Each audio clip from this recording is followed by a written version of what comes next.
you can avoid getting into the situation where you go anaerobic. You stop right before you have to use your oxygen independent sources of metabolism.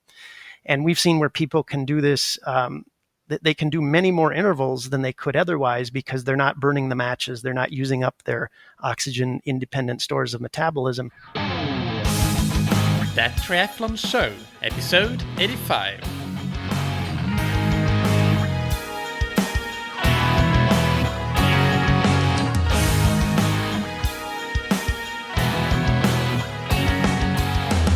Hey, what's up everybody, and welcome back to another episode of That Triathlon Show, the podcast presented by scientifictriathlon.com. I'm your host Michael, and on today's episode I have a really cutting-edge interview for you with a scoop about the sub 2 hour marathon at the end, by the way, and that's a bit of a side note, but it was really interesting, I found. Anyway, I hope that you've listened to my previous episodes on related topics. Those are episode 79 on lab testing for triathletes and episode 71 on the physiology of the aerobic and anaerobic thresholds and how they impact your training zones. Those are related listening to this one, and if you have listened to them and know this stuff, then this episode will be even more meaningful to you, and you'll see how you can start to train according to your physiology on a day-by-day or even second-by-second basis. And you'll see what happens in your working muscles at all times, not just based on surrogates for what's happening in your body, that power pace and heart rate, they really are just surrogates for what we think is happening based on a test that you've done at some point, but we don't actually know what's happening in your muscles just using that. They're best guesses and they can be really good. But what actually happens inside your body may vary, so this is definitely cutting edge and the next step. How do you do this? What's this about? Well, my guest Roger Schmitz from Moxie Monitor will explain how using the Moxie device and muscle oxygen saturation you can get this insight into your physiology at all times. The Moxie Monitor is a very small device that you can put under your bike shorts, for example, and it continuously measures that muscle oxygen saturation, the SmO2, which can really inform you about things like optimal training and racing intensities on that second-by-second basis. So some very useful points that we'll cover are how this is different from traditional lactate testing or metabolic testing. It's probably not clear to you right away, but we'll cover that in detail so you understand it. And we'll cover how using the Moxie device has helped athletes massively increase the number of intervals that they can do in high-intensity workouts. And I found this to be one particularly interesting point in this interview and a highlight definitely for myself. And you'll learn how measuring your SmO2 muscle oxygen saturation can tell you what exactly your physiological limiters are. Is it the oxygen delivery or the utilization of the oxygen, or even your cardiac or respiratory function? And that's something that's pretty new and cutting edge as well.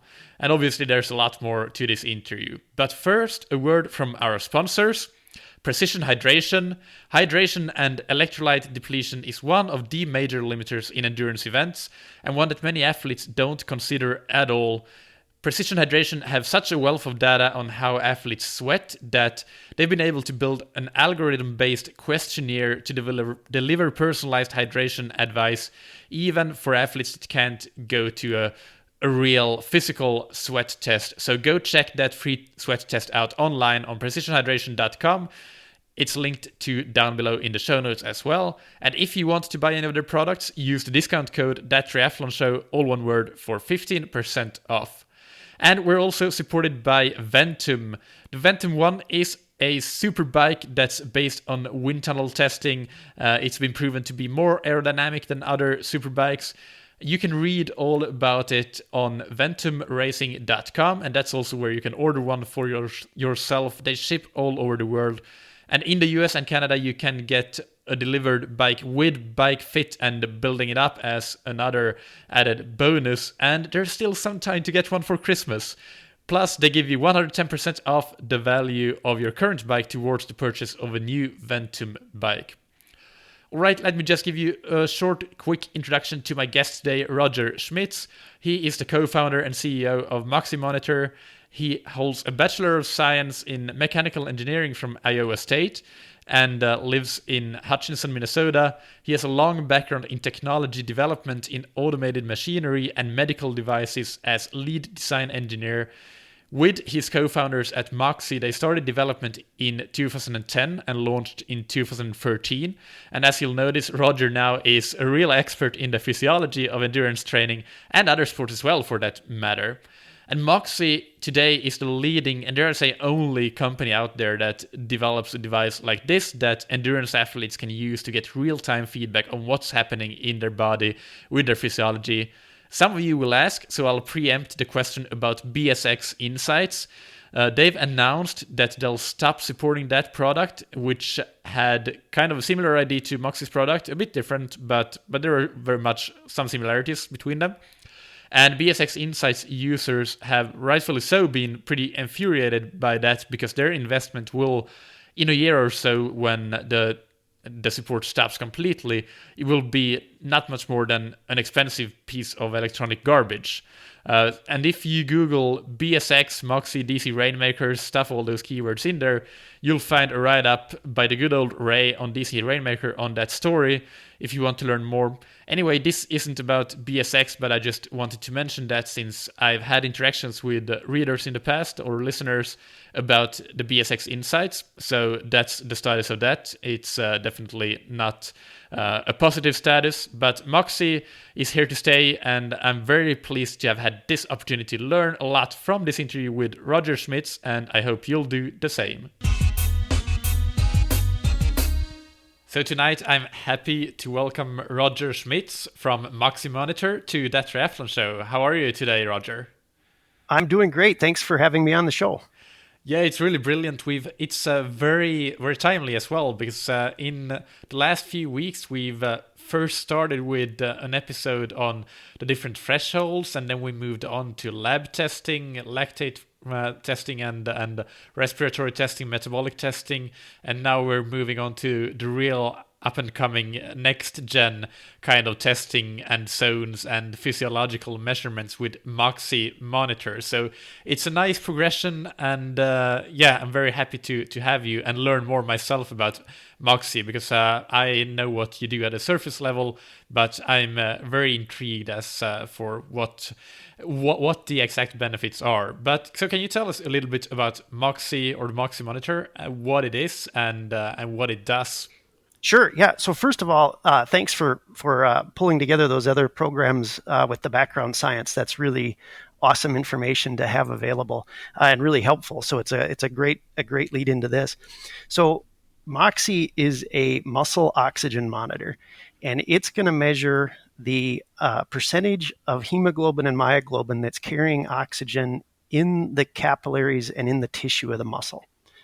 And in that part of the muscle, that's right where the oxygen is being consumed.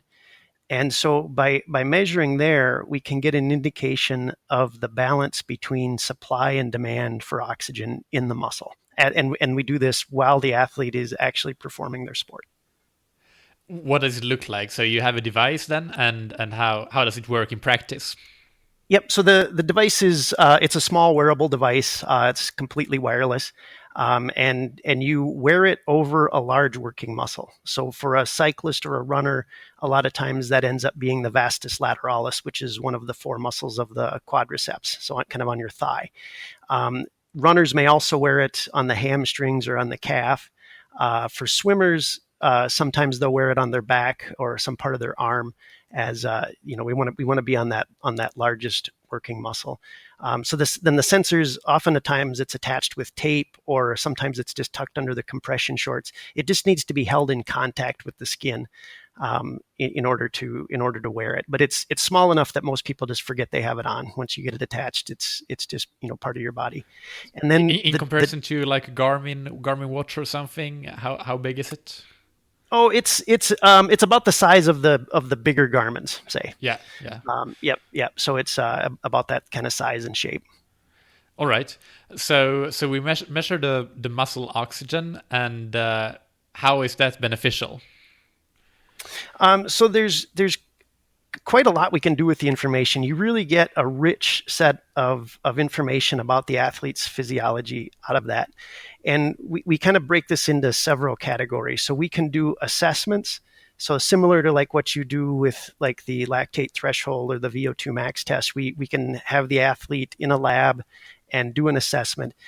The goal of the assessments is to identify what aspect of their physiology is limiting their performance. But then it doesn't, where the Moxie is really different than those other technologies is that then you can use the same device in the field. So you can use it to guide your daily training. And that's really the second application we look at is guiding your training on a daily basis. So you can use it for interval training, long, slow distance, recovery, all different aspects of daily training. And then you can even use it in competition. So we have people that are using it to help optimize their race pace, for example. Yeah, and to make that clear for all the listeners, so you may think that, hang on, isn't that what we're doing if we do a lab test or even just a field test like an FTP test? But the difference here is that if you go to a lab and you measure certain variables like your lactate in your blood, for example, then you get a heart rate or a pace or a power that is associated with a certain lactate level. But you don't know actually when you later go and train if your lactate level at that power is the same as it was in the test situation. So that's what Roger is saying here. Is that correct? That now you can really, on a day-to-day basis, account for all potential variations that may arise in that muscle oxygen supply and demand, really. Yeah, absolutely. That's really the breakthrough with using this technology is you don't have to do a test in a lab and then use some surrogate in the field. You use the same device in both cases, and really it starts to blur the lines between what's training and what's an assessment. Because essentially you can do assessments from your daily data. You can go out and do a ride and say, on this particular day, I could observe certain aspects of my performance were limited by the cardiac system, and so you can observe that and you can get daily feedback on that, kind of as it happens. So although we still do assessments, there's times when you want to have really controlled conditions to try and learn specific things. It really starts to blur the separation between an assessment and daily training. Yeah, I read DC Rainmaker's write up on Moxie, and when he did that test, so that's I think a good article to link to that the listener can go and have a look at for how an assessment, what an assessment might look like with Moxie. You mentioned limiters in physiology there, so you can find out what your physiological limiters are. What are some examples of what they might be, and how could you find them with Moxie? Yeah, this is a bit of a new concept. It's been around for a while, but with the Moxie, it really becomes practical to use the concept. So the idea is, if you're a cyclist and when you transition from a power that's below your FTP to a power that's above your FTP, something reached its limit. There's a reason why you can't maintain that power above your FTP like you can when it's just a few watts lower.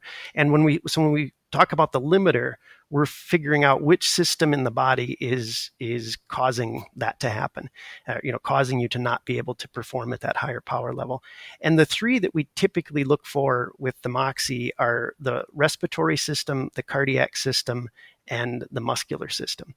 And it doesn't mean, we're not saying if it's a limiter, we're not saying if it's good or bad. Somebody that's a couch potato has a limiter, and somebody that's a Olympic level athlete also has a limiter. We're not saying, level of performance. We're just saying when you go as fast as you can go, which system hits its limit first. And which one of those is typical for age group athletes? Is there a typical, or is it all across the board? It's really across the board. It amazes me how different athletes really are when we look at these plots. You'll have some people when they're going as hard as they can go in one of these assessments, and they won't desaturate. They'll be up at 75, 80% saturation, and no matter how hard they go, they can't get it to drop below that. And that's kind of an extreme case of a muscle limitation. Their muscles can't use all of the oxygen that the rest of their body is capable of delivering. And then we'll see the flip side. We'll see somebody that, when they're right at their FTP or even a little bit below it, they're desaturated down to, 10% or well, maybe 20%. 10% is really low. And that's an indication that they have a really good muscle oxidation or muscle oxidative capacity in their muscles, but their body can't deliver as much oxygen as what their muscles can use. And so in age group athletes, it's just across the board. Any of those limitations can show up. And how can you see the respiratory system limitation? Is Yep. that anything that you can see in the saturation data? Yeah, well, so the Moxie measures two parameters. It measures the saturation and the total hemoglobin, and so when it's an oxygen delivery issue, that means either the cardiac system or the respiratory system can't get enough oxygen to the muscles. In both of those cases, we tend to see low SmO2, but we look to the SmO2 is saturation of muscle yes. oxygen. Yeah. Yep, is the muscle oxygen saturation. Yep, the THB is really an indication of the blood volume in the muscle, or that's how we use it to interpret the data, and we can use that to differentiate. So when you're seeing low saturations, low SmO2, we look to the THB data, and if you see indications of vasodilation, you see the blood vessels opening up, you see blood volume expanding in the muscle, that's an indication that the body has sufficient blood flow, but you have vasodilators building up, and that's typically because you're not getting rid of the CO2 fast enough, and that's a powerful vasodilator, and we see these vasodilation effects. If we see the flip side, if we see vasoconstriction, the blood volume going down, that's the body taking action or to restrict blood flow so that it preserves blood pressure for the brain. So the body's really, really protective of blood flow for the heart and brain. It'll shut down everything else in order to keep blood going to the heart and brain. And if you're using more blood than your muscles want more blood than the heart can pump, then we see that vasoconstriction. So that's how we differentiate between the respiratory and the cardiac when it's a supply limitation.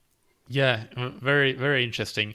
And let's not go into too much detail on this, but you already alluded to this a little bit of how you use the muscle oxygen saturation to see how when it goes up, and that indicates that you have oxygen supply, and then it goes down, and then your demand takes over. So can you explain in 2 minutes how that works on a high level, and then the interested listener can go and have a deeper read about it on your website, but just on a high level, how does that work? Yeah, so the simplest way to think of that saturation is just as that measure between a measure of the balance between supply and demand. So if your body can deliver more oxygen to the muscles than what the muscles can use, that means supply exceeds demand, then the SmO2 goes up, and vice versa. If the muscles are wanting to use more oxygen than the body can deliver, that SmO2 goes down. And essentially the amount of oxygen that you're using in the muscle is how much is extracted times the blood flow rate. So it's actually more efficient in some aspects to have low oxygenation in the muscle, because then for every heartbeat you're taking a lot of oxygen off of the blood and using it to do work. And so we typically like to see that low oxygen in the muscle, because that means your muscles are able to use it, and it's efficient use of your blood flow. So when you see a saturation curve go down, that's when you start getting to a point when it will potentially at some point become unsustainable, and your performance will drop. Is that correct? Yeah, and that varies from athlete to athlete. There is a point where you learn how you respond when you get to that unsustainable point, and athletes will respond differently.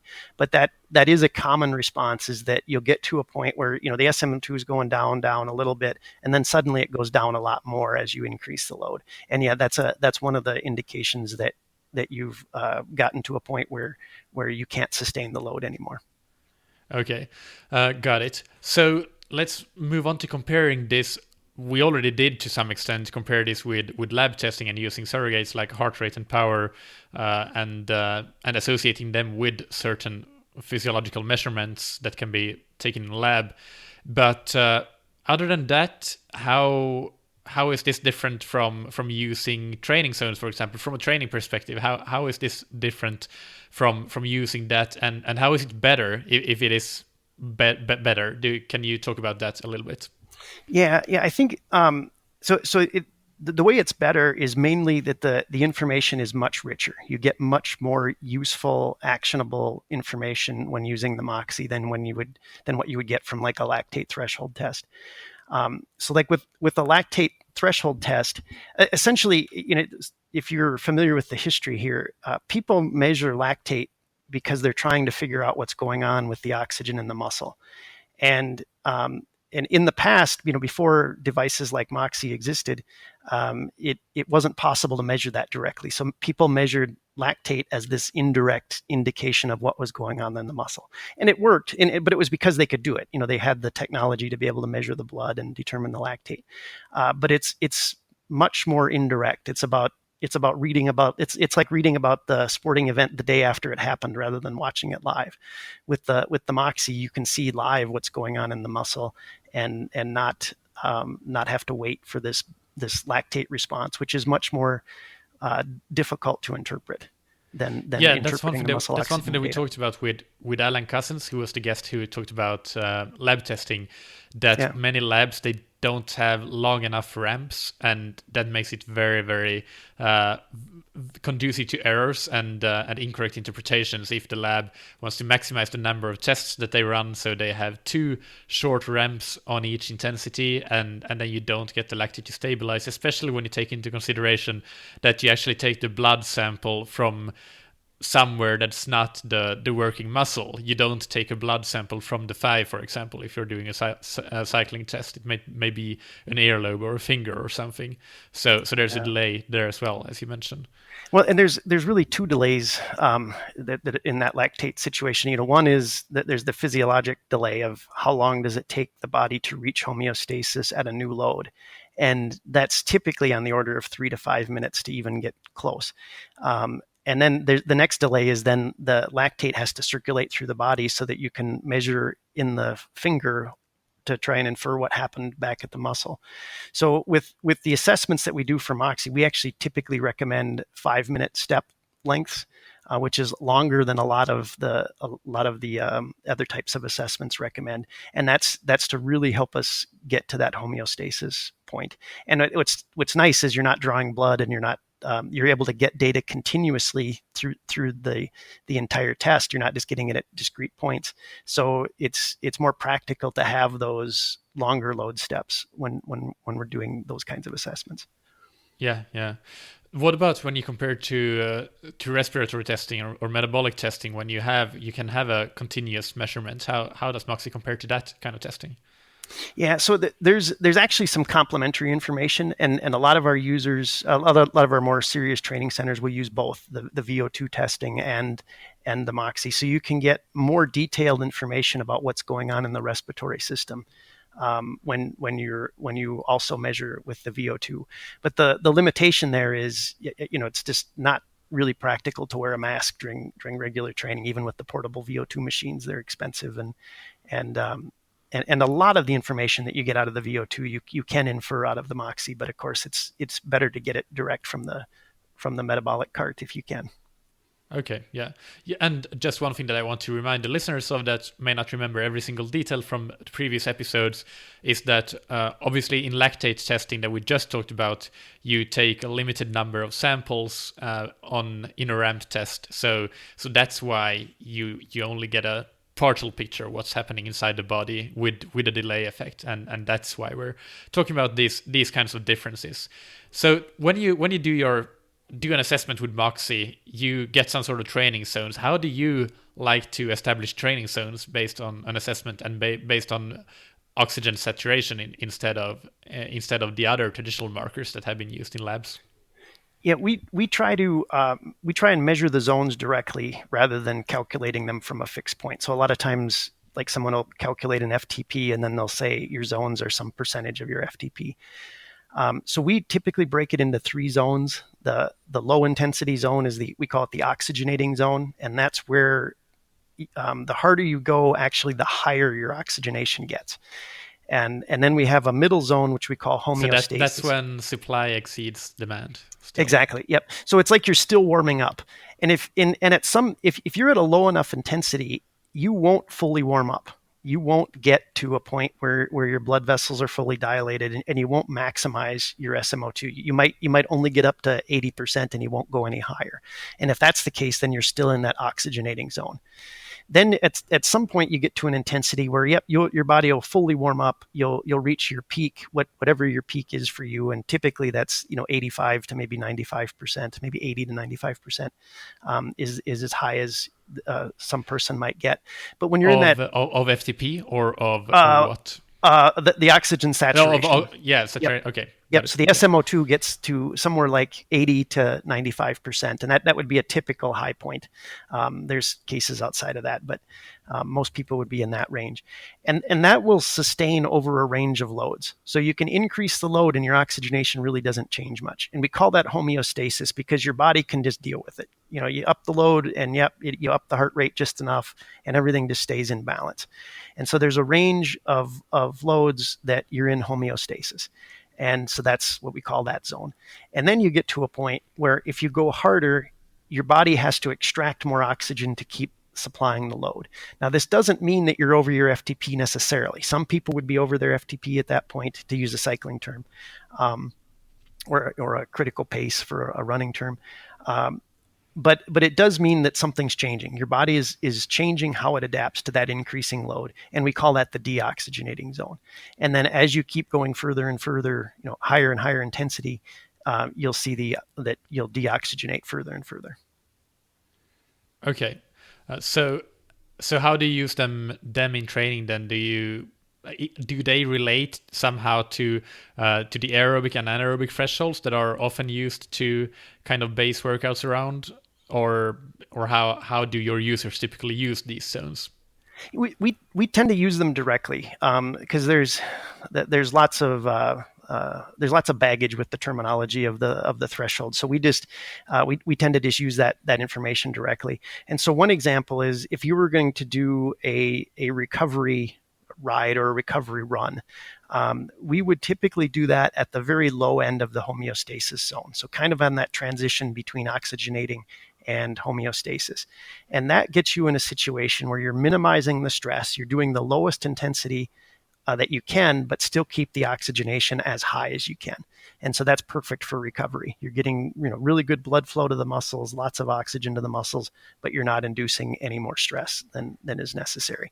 So using that transition point to guide recovery is really good.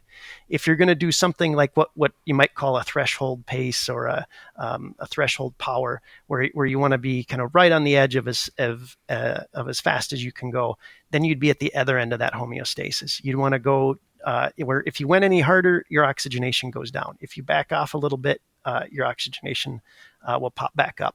And if you're right on that edge, we can use that to guide that intensity as well. And what's really nice about both of those is it may not be a fixed power. If you're not well recovered, you might have that transition at a lower power than what you would if you were fully recovered. Or if it was a hot day, you might have that transition at a lower power than what you normally would. And one kind of an extreme example, we had one anecdote that was related to me. A rider had gotten really comfortable with finding that transition point, so he knew how hard he could go without going over his FTP. Then he did some training in an altitude tent. And he was able to just use the Moxie, that transition point that he had learned, and he applied it in the altitude tent, although it was at a much lower power because of the simulated altitude. So that held up even though he was under very different conditions. And then he was able to train, effectively, even though it was at a very different power than what he would normally train at. That's very fascinating. Absolutely. And so what about high intensity intervals when you go above the traditional threshold? And I understand that you want to move away from the traditional kind of ways to talk about training, but then again, for the listeners, it's easy to kind of have something to relate to, reference points. So it's good to have them both in here as we talk about these things. So let's say talking about traditional kind of VO2 max or high intensity intervals. How would you do them if you do them with Moxie? Yeah, so there's some really fascinating things you can do there. So a lot of times people will talk about these as anaerobic zones, when you get into the high intensity, but they don't have to be, and you can manage them really well by using the Moxie to guide it. So one example is if you're going to do high intensity intervals, say you're going like nearly all out, but you want to be able to do a lot of them over and over again. If you watch your SmO2, so you start out doing the high intensity, your SmO2 is going to drop because you're way over your FTP. And as soon as your SmO2 reaches its low plateau, and that might be around 20% for some people, maybe as high as 50% for other people, but you'll learn quickly how low you can typically go. And as soon as you get there, you stop and then you recover until your SmO2 gets back up to its recovery point, in the 80s or 90s. And then once it's recovered, you can go again. If you use that method, you're actually staying aerobic, because the whole time you're doing the high intensity interval, your oxygen is going down. And that means you're using all of the oxygen that your body can deliver, plus you're using oxygen that's stored in the muscle. That's the myoglobin aspect of what we measure. And so by doing that, you can avoid getting into the situation where you go anaerobic. You stop right before you have to use your oxygen independent sources of metabolism. And we've seen where people can do this, they can do many more intervals than they could otherwise, because they're not burning the matches. They're not using up their oxygen independent stores of metabolism.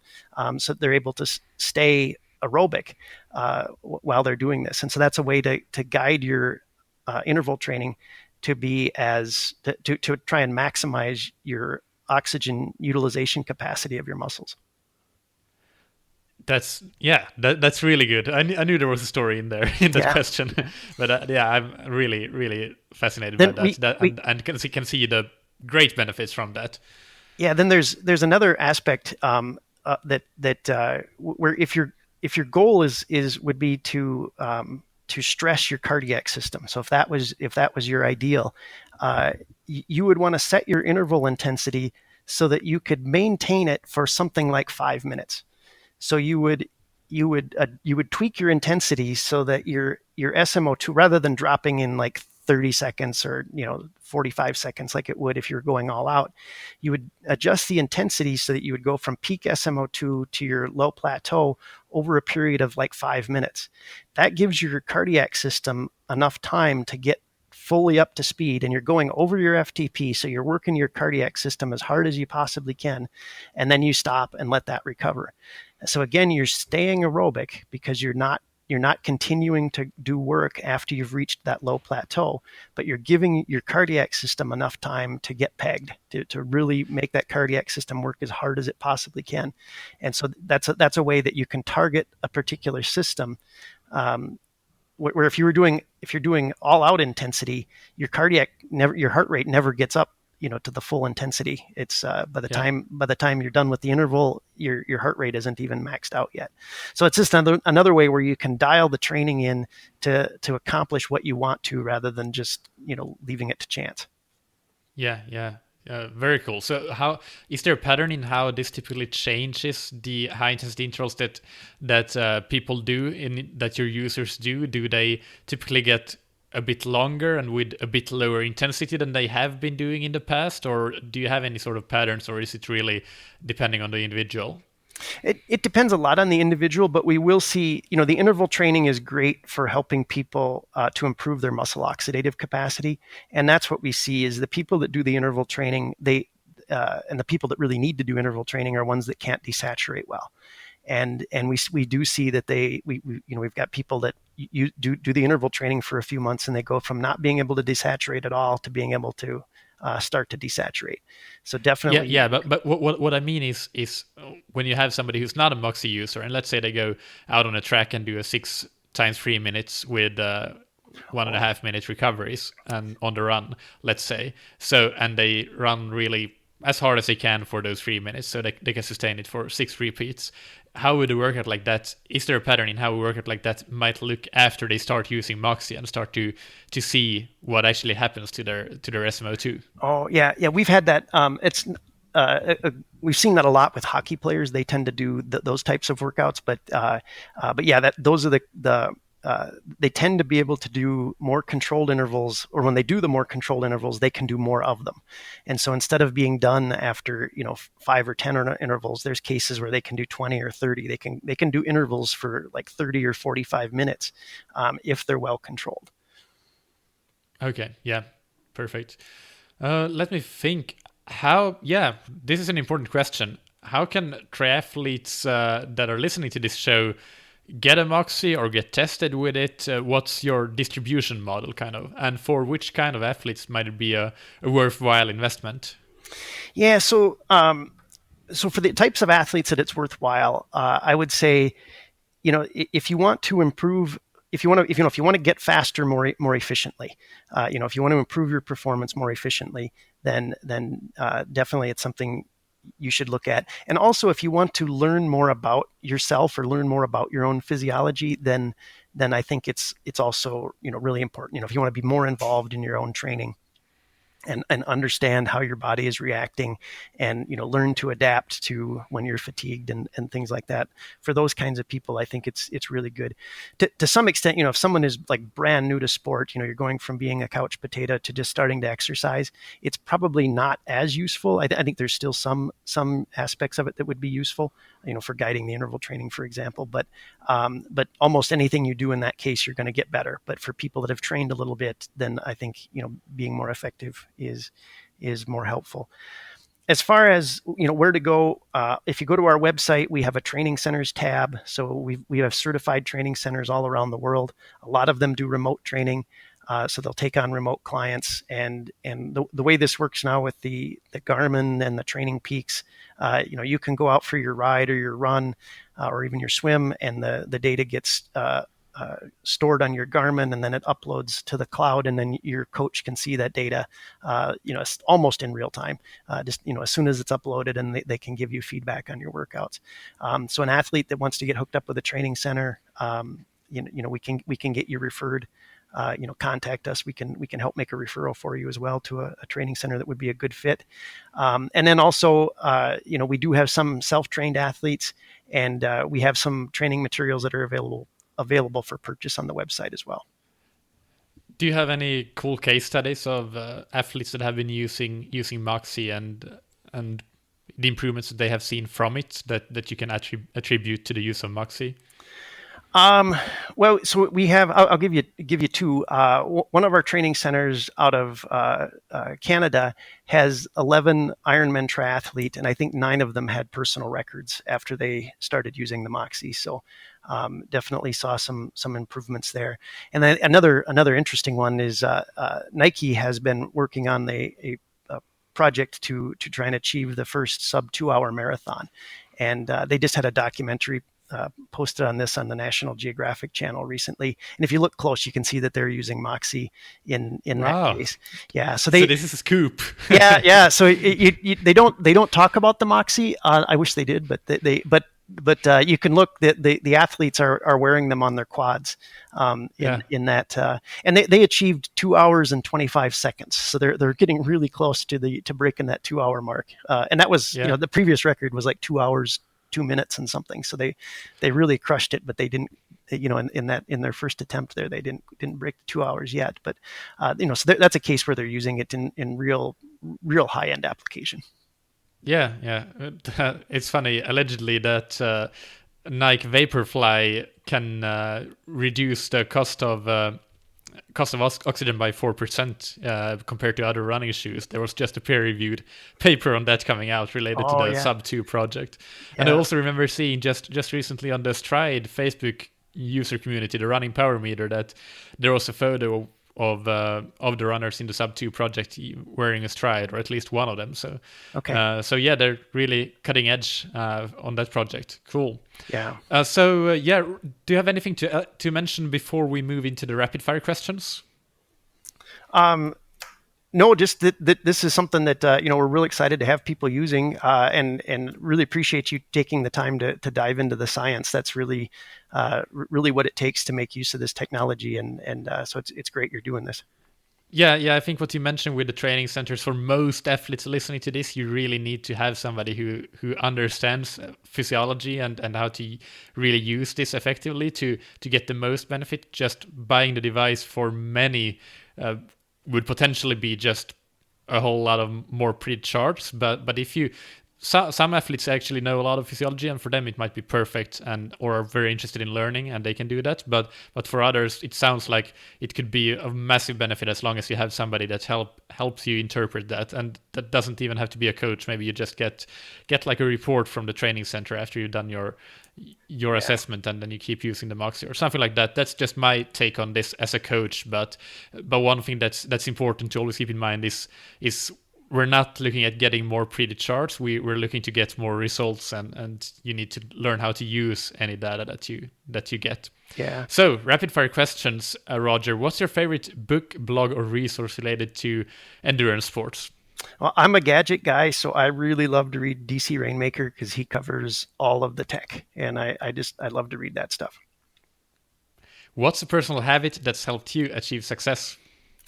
I would say focus and tenacity. So that's when I decide I want to do something, I focus on that solely, and I do what it takes to get it done.